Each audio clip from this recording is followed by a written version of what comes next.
My goal for today is not to say or so I have just failed. Yeah. So, welcome to a brief gaze into the abyss. You might be aware that we have been on hiatus for the last month or two, but we are back and we are ready to dive into the Great Pyramids again. And we are going to be going, I guess not deep. I guess we're going to be going tall with the pyramids. Sure. Well, no, we're gonna go deep a little bit too. Ooh, deep and wide. Yeah. Yeah, you're welcome. You can tune out now. Thanks for even downloading us. But joining me on this quest into the strange is Nikki. Hello. Yeah, that's what you do, Nikki. And Philip. Hey, I'm here. Present. Present. Ready to talk about stuff. Here with our voices, our smooth, silky voices. So, without further ado, there's my first so of the day. We will dive right in. And Nikki, take it away. All right. So you might remember Zach the Sheeple. Sorry, Zach, but you gave us names last time, so back to the mainstream. The belief is that the Great Pyramid had been built between 2589 and 2504 BC for the purpose of being King Khufu's tomb. In 1837, a British explorer named Howard Vyse blasted his way through the internal chambers to reveal 4 hidden chambers where several gang names were found containing a variation of the name Khufu. This, for many, verified the belief that the pyramid was built in the time of King Khufu. Then I went over the possible reasons this could have been faked, because of course I always had to take that point of view. Some of it such as the fact that not a single name or gang name had been found inside the pyramid by anyone until Vice came along. So if we're talking, we went over this, but I'll just go really quickly. I mean, this was like, we had already gone into like the king's chamber. We'd gone through like the ramp up to the chamber, and even gone into one of the relieving chambers above the king's chamber, and never had found any names, any inscriptions. And then this guy goes and blasts his way through, and suddenly we found all these things. But anyway, this information had cemented the belief in our history books that the pyramid was built around 2500 BC. One thing, though, that I didn't bring up in the last episode is the theory on the erosion of the pyramid, as well as the rest of the Giza complex, like the 2 other pyramids and the Sphinx. The amount of erosion that had taken place cannot be explained by wind and sand alone, like over the 5,000 years. It's just too much in places. And they even found this kind of interesting, a fossil of a sea urchin attached to some of the rocks in the complex. And of course, what a lot of people will say is that, well, that could have stuff kind of gets embedded in the limestone, and when they were chipping it out of the quarry, it was like already in there. And then over time, with the erosion, it became visible because the limestone had been chipped away or whatever from it. But the guy that discovered the sea urchin, archaeologist Sharif El Morsi, disagrees with this, stating that it was much larger than the specimens you typically find in limestone blocks, and also that it is in pristine condition, which could not occur unless it had petrified in recent times. That's kind of neat. So what's the thought behind that? Like an ocean came? Well, yes. So this is what he believes. He believes that at one time, well, the theory goes back to the belief that the pyramids were much older than 5,000 years old, and that they had been built maybe 10,000 years ago between the last like flood that had gone through that area. So he believes that the water line at one point had reached up almost like up 100 feet, um, over the not over the pyramid, but up on the pyramid. And there actually is a little bit more evidence on the lower levels of the pyramid. Those stones exhibit erosion that's like due to deep water saturation. But there's a lot of back and forth about this, and a lot of that's not the mainstream belief, of course. Right. And Yeah. they have other. They do believe that there was a lot of unnatural erosion, but they think that there are other more complicated reasons for this occurrence, other than it just being covered by water for. I'm imagining in my head like this archaeologist. He's like, "Look, a sea urchin." And they're like, "Oh, great, you found the fossil. Let's move on with life." And he's like, "Not my discovery." And he made up this big ass reason just to get his stuff like noticed. Well, he did get noticed by most of the fringe people Right. out there that believe that that this pyramid was much older than they say. Which I'll go into that again Yeah. a little bit He later made a on. he made a little name for himself. Nikki, did you dive into? I know something that I was researching was talking about like, there's obviously the Ben Carson made it famous, like the pyramids being used for storage for grain or whatever. If you guys remember Oh that, God! yeah, Oh, that's right. Oh yeah, yeah. that was Yeah, weird. I remember Now, that. even the strange conspiracy theorists don't talk about that. What he's about to be on the Federal Reserve, so that's exciting. Oh, But oh yeah. yeah, good times in the world. Anyways, like tied to that, and maybe tied to your fossil, is that I guess like along those lines is I guess this one guy, and I don't have his name in front of me, believed that like the only person smart enough to build the pyramids would be Noah, like of Noah's Ark. Oh Um, gosh. so and like I it was don't even know just. what to say.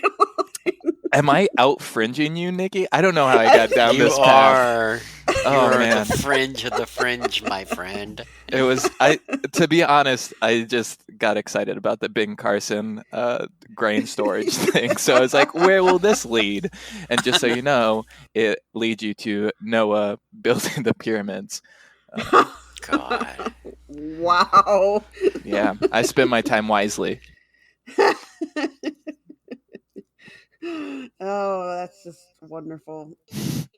We also discussed a few popular beliefs of how the pyramids could have been built, one being the rope sled technique, which is a name I just made up, where they were able to haul the massive stones using a sled pulled with ropes while they poured water in front of it to loosen the sand.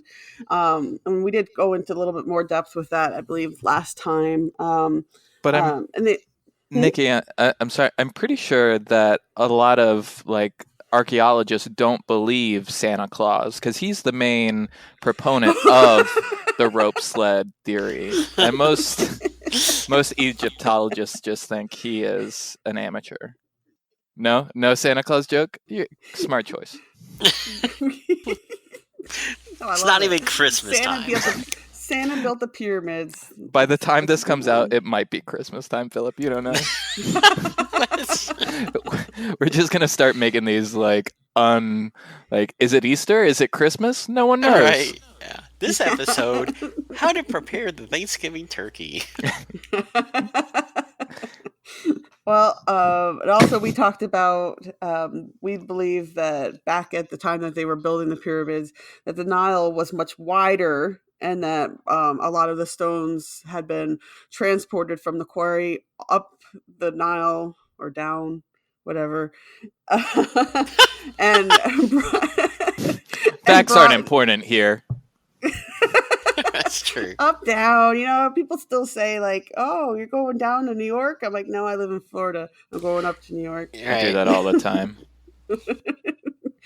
And then, of course, they believe since they thought that the Nile River was much wider at that time, that it brought the And stones wait, really Nikki, close. you're Huh? in denial about that?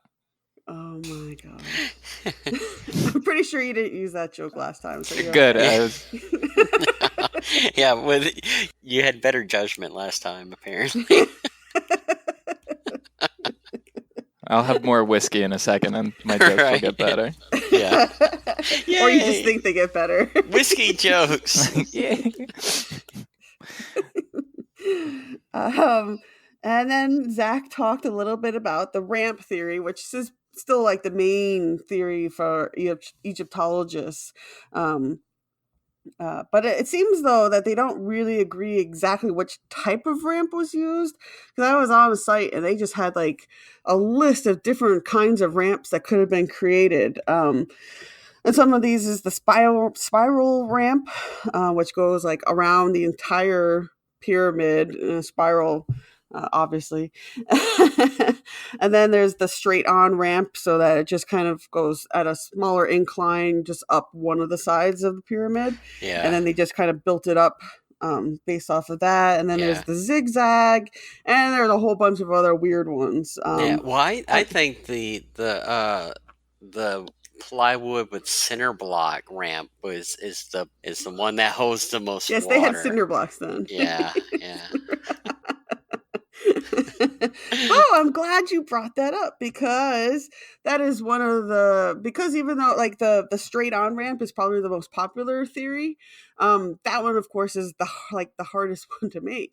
And they would have needed like a hell of a lot of supplies to be able to, I mean, constructing the ramp alone was almost as hard as constructing the pyramids. But we already talked about that, so I'm not going to go too crazy about it.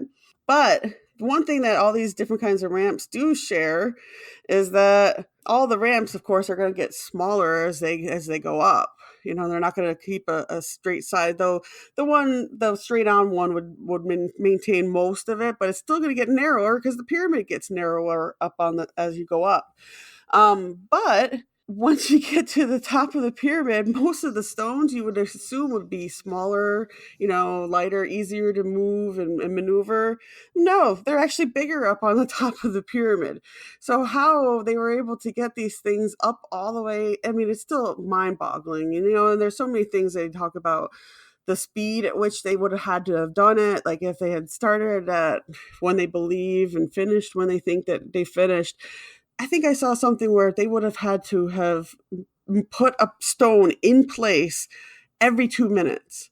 I mean, that's just unbelievable. Because there's like, 2.3 million stones that make up the pyramid. Mm-hmm. It's just incredible.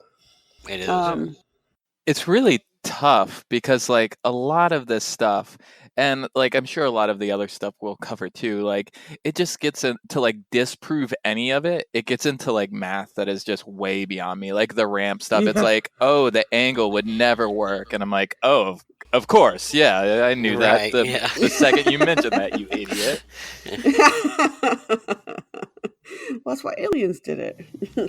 Right. Yeah, that's way simpler. Yeah, aliens came down and said, "Here you go, Earthlings. Here's a protractor." It's like kind of like when like I was young and my dad would drink and he'd be like, "I'm dumb, so you're gonna be dumb, Zach," and that's how people feel about the Egyptians. Is this not my therapy? Sounds like it sounds like the whiskey's starting to take hold. Okay, so no denial jokes and no abusive dad jokes. You guys, I'm just trying to find a happy medium.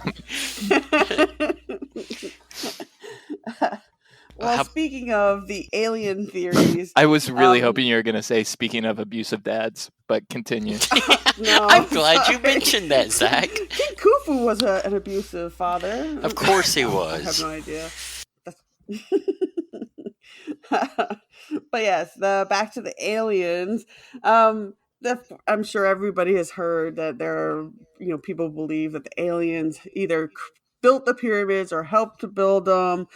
I mean, and I love alien theories, I really do, which I'm sure anybody that's listened to our show so far can tell that I do. But this one is definitely not up there on my list. I don't like underestimating past civilizations because I believe that there were many ancient people who were extremely advanced and possibly could have been more advanced than we are. I mean, hell, we probably still couldn't build a pyramid like that. So Hmm. obviously, unless you want to believe that aliens did it, but I think we don't give them enough credit for what they were able to do and stuff like that. We can sit here and speculate for weeks and months, and we could do this entire show on just Or the we can the build a pyramid. pyramid, or we can build one. Yeah, let's go build one. I think that's But like a really yeah, important fact because like a lot of our topics and most it's like, oh, it can all lead back to Nazis or aliens. And like with the pyramids specifically, I think like a lot of the arguments, because like I mentioned, like anywhere there are pyramids, because obviously there's pyramids all over the world, a lot of times like when they were originally discovered, like the people who discovered them would be like, there's no way that Native Americans or Yeah. Egyptians could do this. They're minority so there must be like this ancient white tribe that built them. And that was like honestly Wow. a lot of what people thought. So a lot of That's people crazy. like disproving alien theories are like, okay, so you took away like the ancient white people and you just made them space white people because you Right. can't give mhm, credit to these ancient civilizations. So that's a Right. really problematic portion for me about mhm, about the ancient alien. It's fun, don't get me wrong, and I don't think a lot of Right. people like think through it that much. They're just like, oh, math is hard, aliens, Right. which is great. no, yeah, that's a really good point, Zach. So let's move on to why the Great Pyramid was built. Now, you might remember Zach making a joke about Khafre, King Khufu's son, building a pyramid right next to his father's and saying, "You might have built the bigger pyramid, but I built it on higher ground, so mine looks bigger," and something to that effect. And I now this joke a could very lot about dads, apparently. Yeah. I probably do need to go to therapy. Now, though, this definitely could very well have been the case. I can't help but think of this other theory, kind of based off of that. So you think of how like a store will go out of business or move, and they leave the empty building behind. Eventually, a new store will move in and repurpose it, making some changes here and there, but leaving the main structure intact. Maybe King Khufu did this, finding these massive structures which no longer work and seemed to serve no purpose anymore. But at one point did. He was like, "Well, this would be a really cool burial chamber." So he decided, "I'm going to, use what's already been built." Uh, Changed a few things, put a nice shiny new surface on the outside of it, and picked the biggest for himself. And then his son comes and decides to do the same thing and picking himself the next biggest pyramid because the biggest one was already taken. Uh, to me, that makes a little bit more sense than them not knowing how to make it a bigger pyramid. You know what I mean? Like they just created this huge, massive structure. Then they're going to make another really massive structure that probably took almost just as much effort, but they're just going to make it a little bit smaller. Maybe that's just like some kind of weird complex that I have. Well, no, Got I to don't know. And outdo. like I hate to speculate, but it's like, these people were devout in their beliefs, right? So like they really believed like in like a god, and that the king was like a descendant of God, or was appointed by God. So they would probably do anything. I mean, look at all the unreasonable things people do now because of Yeah. their beliefs. So to No, me, definitely. But it's don't you think he would make it bigger? no, no, no. Like perhaps there's a reason why it shouldn't have been. Well, Or you know what maybe I mean. Maybe it was something in there. disrespectful or something Right? to. Yeah. So I don't know. I don't know. But going through all these theories and stuff like that, I did come across this papyrus scrolls that I thought were really interesting and really kind of changed my mind about most of everything I had read up to that point. In 2013, Pierre Tallet discovered, I'm sure I didn't say that right, but discovered several rolls of papyrus written in hieroglyphics as well as hieratic, which is, yes, cursive. Egyptian. I don't know. And these were carbon dated to around 2500 BC. On these scrolls was written accounts of men stopping at different towns along the Nile, picking up materials and stones and bringing them up to Giza. In one, the man even spoke of reporting to Ankh-Haf, who was the half brother of Khufu. So I guess these were like, it was like a very detailed accounting of what this one merchant, I guess he was either a merchant or like a ship captain or whatever, who was going up and down the Nile. And it was extremely detailed. And so it talked about all these different things. He also mentioned stopping at a town called Tura, which is where they excavated Tura limestone. This was used for the outer casing of the pyramid, like the shiny part that's not there anymore. This falls right in line with like the end of the time frame on the script. The papyrus was just at the end of like Khufu's reign, and when they were kind of what we believe when they were finishing off the pyramid. So that to me was really really strong evidence for when the time, you know, the whole back to the whole question of when they were built, like were they really built in time 2500 BC? That's pretty strong right there.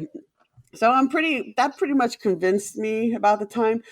Though you still could say that maybe they were just putting finishing touches on it. You know, maybe they were just renovating it. And that guy, the merchant, was going and getting all the stuff to help them renovate the pyramids.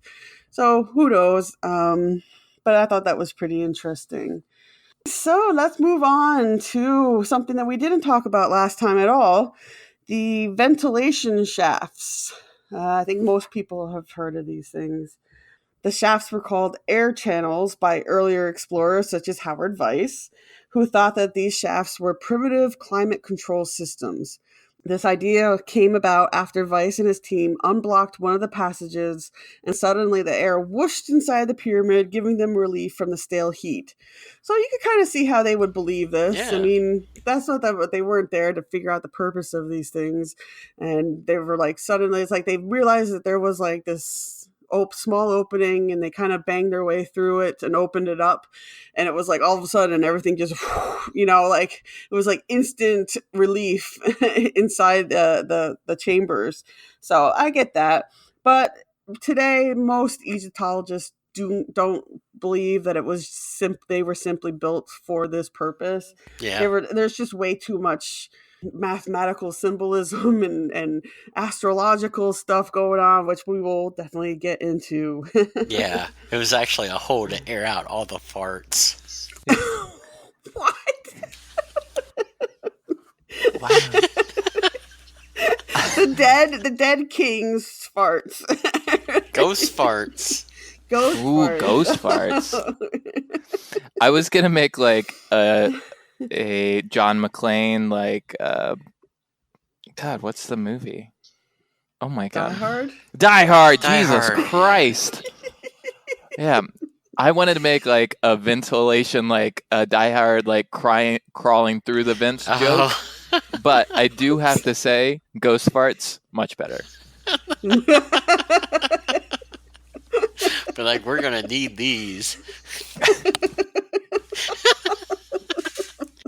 Now, Nikki, just for professional courtesy, this is how you transition. You say, "Speaking of ghost farts," and then read the next. And just go into whatever. And that's not just for this specific conversation. Anytime you need to know like how to transition, you just always say, "Speaking of ghost farts," Right. regardless of context. What do you want for That's dinner? good. Speaking of ghost farts. So we're going to file this podcast under educational, right, Nikki? Yes. Of course, yes. That's exactly what I did. I'm gonna get all these calls from these like archaeologists. that listen to our show. Yeah, And they're gonna so be many of them. they're gonna be like, we racked our brains forever, and it's so obvious. It's for the farts. Be like, you're welcome.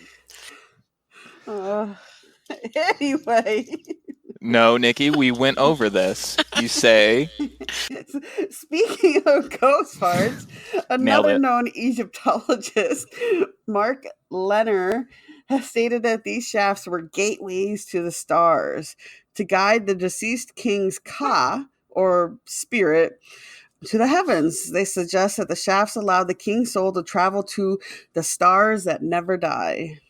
I'm gonna have to see some evidence on that. Yeah, and I hate to be this. Sticking with the farts. Well, I we'll hate to bury you be- inside the pyramid, and you can tell us if you go up the shafts to the stars. I don't want to be the person who always corrects your pronunciation, Nikki, but it's actually kaka, not just ka. It's a poop Thanks. joke. I appreciate that. Spirit. Another theory of the ventilation shafts, we'll just call them, which you'll hear if you watch like just like one episode of Ancient Aliens. They always talk about the pyramids at some point, and they always bring up the fact that the shafts are aligned with the stars. You got the southern shaft in the king's chamber reaches to the outer surface of the pyramid and is thought to be aligned with Orion's belt. Nice. Orion My southern shaft is also aligned with Orion's. It's like my favorite constellation. Because in his, because it's the only one I can find. Well, it's like in his belt, it's supposed to be like his sword is hanging down. There's the horse head. It's literally, I'm not making a joke. Like, it's called the Horsehead Nebula, and you can faintly see it. And it's weird because you can see it like, well, I can only see it like out of the corner of my eye. If I look directly at it, I can't really see it. It's really I love. That's why I like that constellation. Mm-hmm. Anyway, no, I agree. That's the only one I can like. I could actually see like the full outline. You could actually see like where the shoulders would be, where the bow is. You know, it's like pretty cool. It is cool. And it also, other than that, all I can find is the Dipper. And it has and there's also a supernova in that constellation. What is it? Betelgeuse. It's awesome. Oh right. Yeah, I think it's in his shoulder. Yeah, it's so red. Yeah. So is that really how you say it? I always thought it was Beetlejuice. I think it's actually pronounced Betelgeuse when you're speaking of the actual star. Now the movie is Beetlejuice, but yeah, it's I think it's Betelgeuse. The only reason I know is because I watched a documentary on it or something. It's not like I'm like, cool. That's how that's pronounced. No, but yeah, you're over here making fart jokes and you know all about constellations. Are we misusing your expertise, Philip? No, you got me pegged correctly. Well, not just us, like were fond of the Orion's belt, because the Egyptians were very much so too. They associated Orion with Osiris, and was also the god of the netherworld. The northern shaft aligns with Thuban in the constellation of Draco. Nowadays, Polaris marks our celestial North Star, but at the time of the ancient pyramid builders, the star closest to the pole was Thuban. Thus, it was of high astrological importance and considered to be a symbol of immortality. So the shafts allowed the king's soul to reunite with the stars. This is in keeping with writings in the 5th dynasty pyramid texts, which confirm that the king joins circumpolar stars which never rise or set. They turn around the north celestial pole without ever dipping below the horizon. The ancient Egyptians called them the undying stars and took comfort from their stability and endurance. Then there are hundreds of other theories that make claims of the shafts being conduits of power plants, a nuclear generator. Hey, that one's actually really cool. That's what we're going to talk about next. Oh. A nuclear generator or an alien construction. But nobody knows, and we can speculate all day long, but we are going to speculate about one of these. Like I just said, the whole power plant. I think it's really fascinating. Honestly, I'd heard about them talking on some shows and stuff like that about the possibility of it being a power plant, but I always thought, oh, God, that's such a fringe theory. But then when I actually looked into it for this episode, I was like, huh, there's actually a little bit more to it. Well, wouldn't there be So, like obvious evidence of that? And we can wait to well, answer that until. beneath the pyramid is a series of channels which water flows through. Well, they used to when the river was higher, like what we were discussing before. They believe the Nile was higher.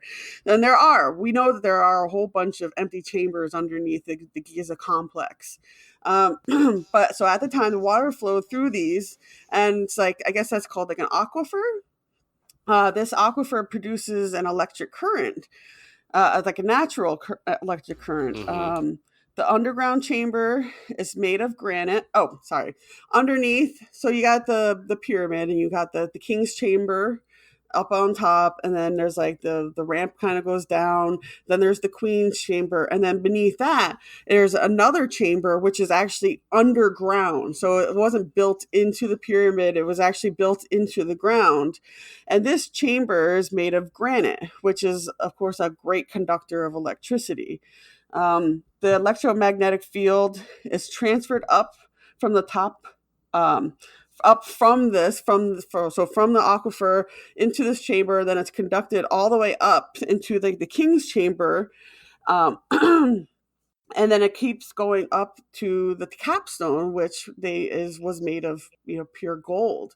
And then so they're saying that the electricity would transfer out of this capstone, and create a current in the ionosphere. And so basically in the atmosphere? Yeah, basically. So it's kind of like, and they likened it to Tesla's Wardenclyffe Tower. So the pyramids are zapping people. Do they know Well, how they much probably could what the have. current what's the current? What's the rating on the current? Well, the thing is, so no, there is actually. I don't know what it is. Oh my God, our podcast is never gonna get laid. It's not gonna get asked to the prom. What's the rating on the talking about? current? Hey, This is super cool. I just got asked to the prom, FYI. She didn't show up. She Oh, asked me. no. I'm so sorry, Philip. Hey Philip, will you go to the prom with me? It depends on what the current is. Never mind.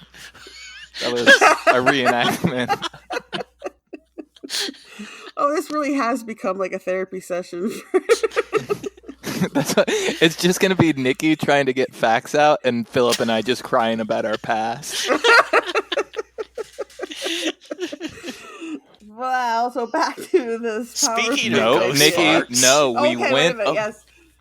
Speaking of being Ghost stood farts. up at the prom. Exactly where the king's chamber is where the empty sarcophagus is. So that's where they believe that King Khufu was at one time buried. But this little spot is exactly where a superconductor would have needed to be placed for this to happen. So like it's like in direct alignment with with the capstone and the chamber underneath, and this is where the fields would have gone past through. And this is where you kind of get into, now most people, engineers and stuff that really believe that this is possible, don't believe this.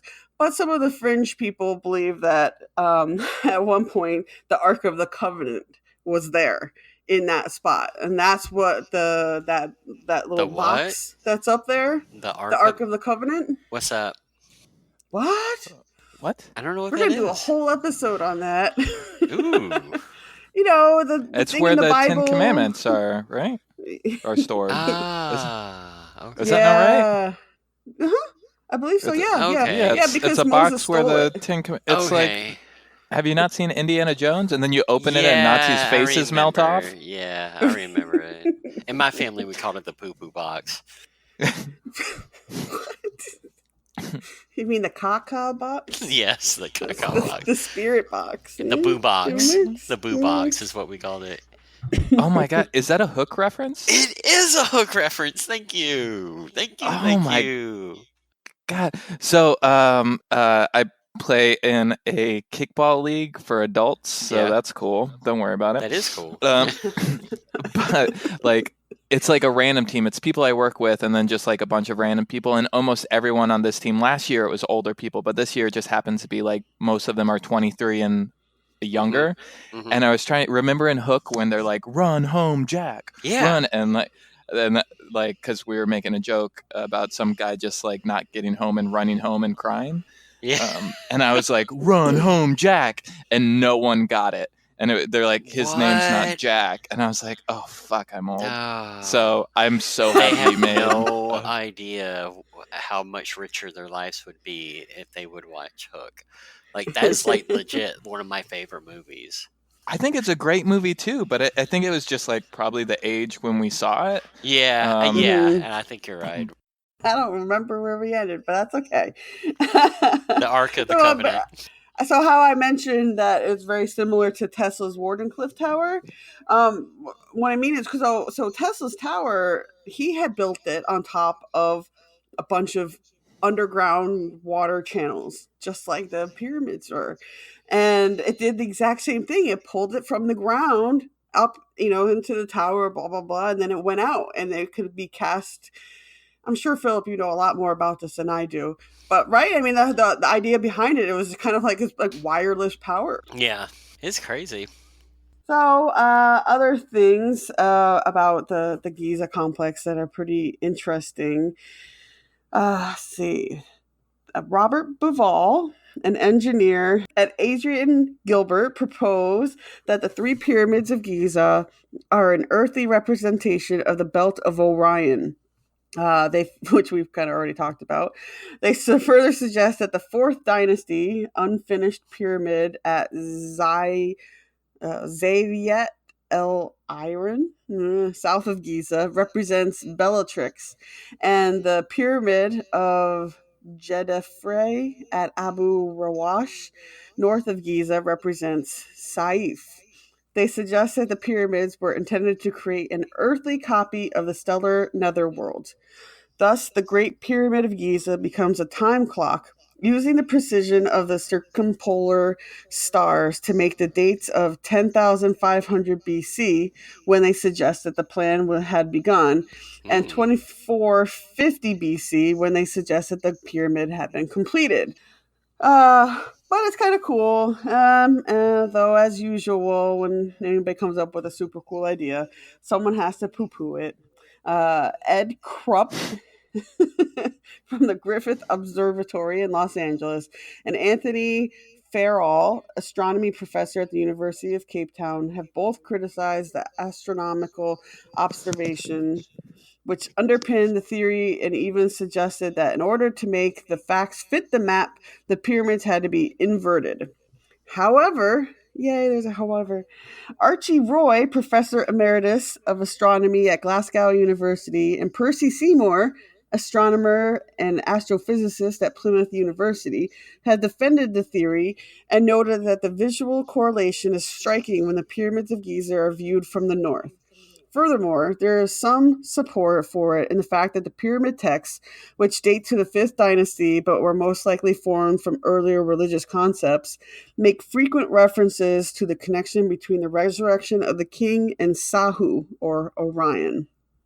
So, I guess maybe there's a little bit more to it. I mean, I've always heard, maybe it's just because I watch really weird videos, but about the theory of, that the pyramids were built, to look like, or to mirror Orion's belt.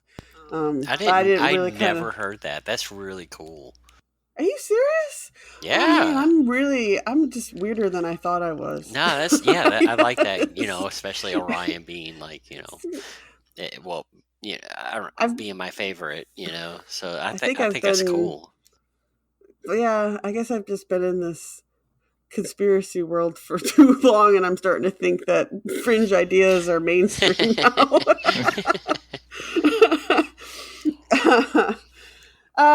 So that's kind of like where it kind of ends with the whole why they were built. There's just tons of theories out there. We're not going to be able to answer it, obviously, because we're not smart enough. Yeah. We dumb. But it was very fun to look it up. And then there's some very interesting facts that you kind of find while you're looking through all this stuff that I'll go over a couple of them. One is this theory that, well, it's not a theory, but so you got the speed of light is 299,792,458 meters a second. I know you're going to remember exactly those numbers. The geographic coordinates for the Great Pyramid is that exact number. I'm not going to say it again, but it's so a lot of people. I actually literally was just listening to Ancient Aliens while I was waiting for you guys to log on here, and the guy with the hair, from the show. Oh God. Yeah. He said this exact same thing. Really? Like, whoa! Oh my God! But You're really following in some good footsteps there, Nikki. I'll start getting some hairspray and. Oh my God, I would be so happy. No one, I mean, it's a podcast, so no one knows. We can just tell everyone that's what your hair looks like. But yeah, so I don't think I made it very clear here, but basically they're saying that the latitudinal degree is exactly the same as the speed of light, which is super cool. When I first read it, I'm like, oh my God, that can't be a coincidence. They have to have figured that out. Like, how the hell do they know what the speed of light was? Blah, blah, blah. All these things going through my head. Then I'm like, oh, wait a minute. They didn't have the metric system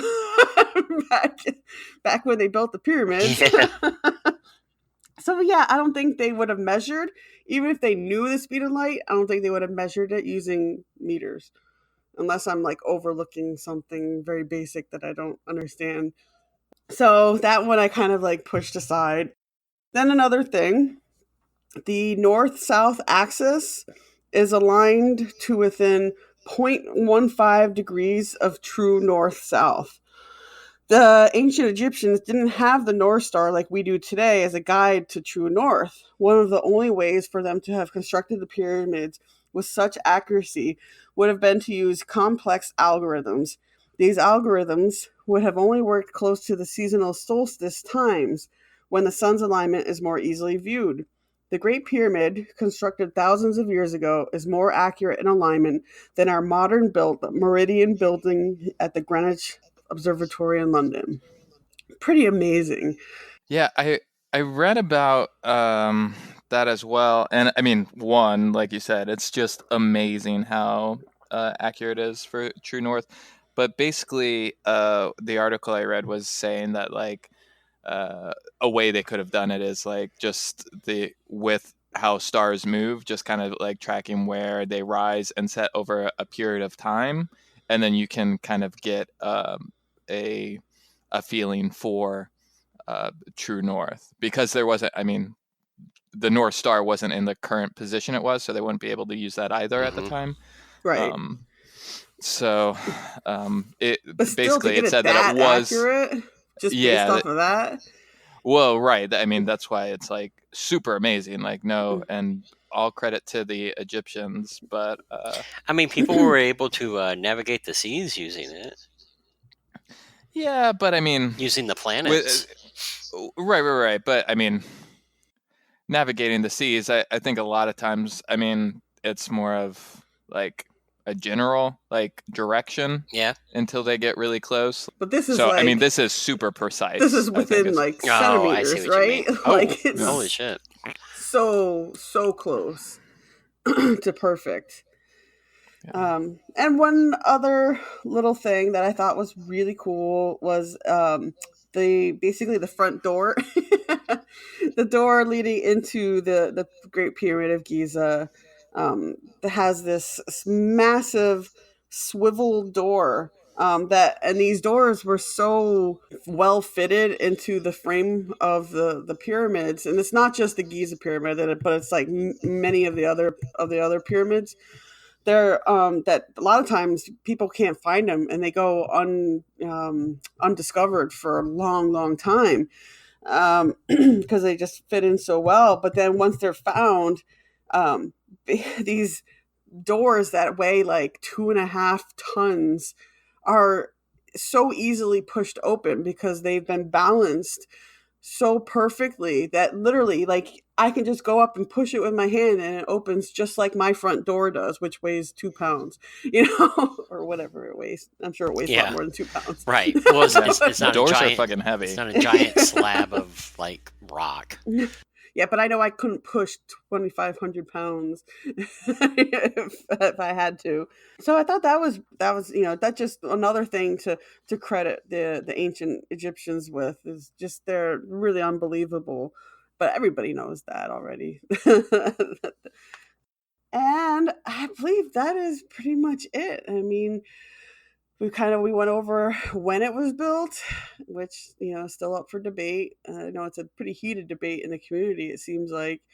But I'm probably going to stick with the mainstream belief that it was built in about 2500 BC. Yeah, I think it depends which community you're talking about. Yeah. Then we also talked about how they were built, which again, I think we're all kind of leaning towards the single ramp Mm-hmm. theory. And then we talked about why they were built. Some point, I probably would like to take a deeper dive into the entire Giza complex.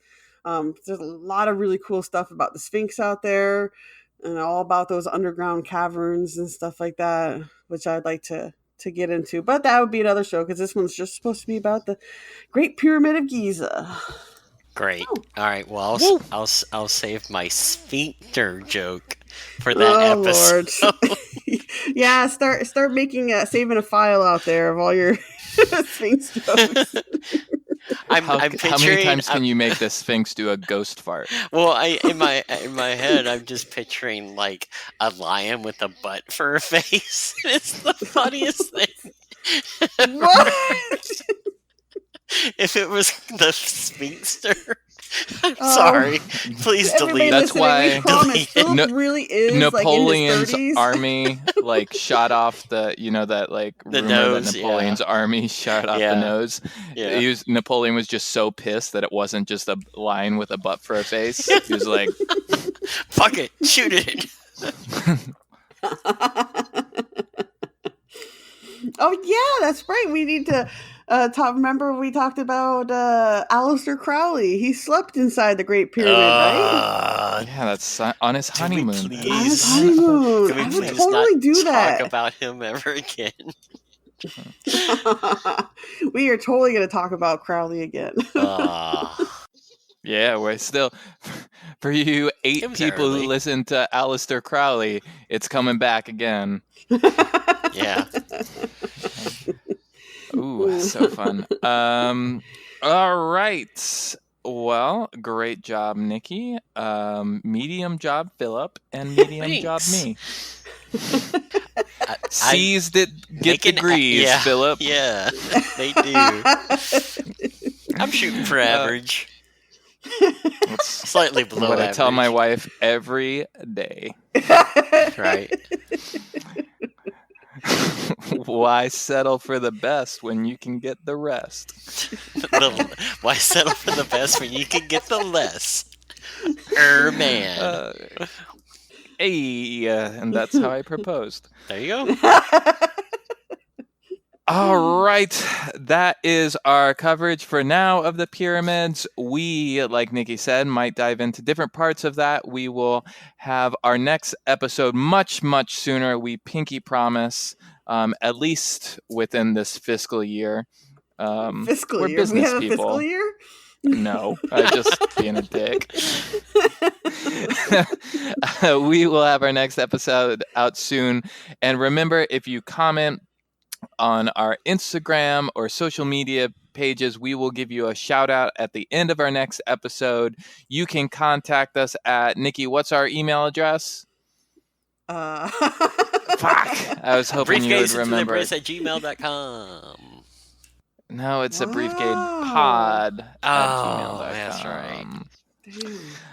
So you can email us at abriefgazepod. Shout out to our listener who... Yeah, we promise it won't take 3 months to respond like it did to the one listener who actually did email us. So very You sorry. mean 100 listeners who emailed us and we ignored? But yeah, shout out to the listener who sent us in a awesome story.